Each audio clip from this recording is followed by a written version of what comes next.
شروع اللہ کے نام سے جو بڑا مہربان نہایت رحم کرنے والا ہے۔ شیطان تو یہ چاہتا ہے کہ تمہارے درمیان دشمنی اور بغض پیدا کر دے شراب اور جوئے کے ذریعے، اور شیطان یہ بھی چاہتا ہے کہ تمہیں روکے اللہ کی یاد سے اور نماز سے، اور تو اب باز آتے ہو یا نہیں؟ یہ بہت اہم بات ہے، کیونکہ شراب کے نشے میں انسان اپنا ہوش اور شعور کھو بیٹھتا ہے۔ ایسی حالت میں اس کو کچھ خبر نہیں رہتی کہ وہ منہ سے کیا بکواس کر رہا ہے اور اس کے اعضاء و اجزاء سے کیا افعال سرز ہو رہے ہیں، لہذا کچھ نہیں کہا جا سکتا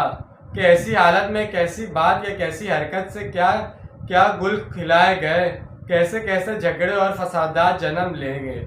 بعض اوقات ایسا بھی ہوتا ہے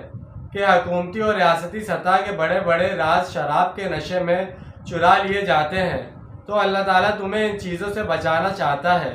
جبکہ شیطان چاہتا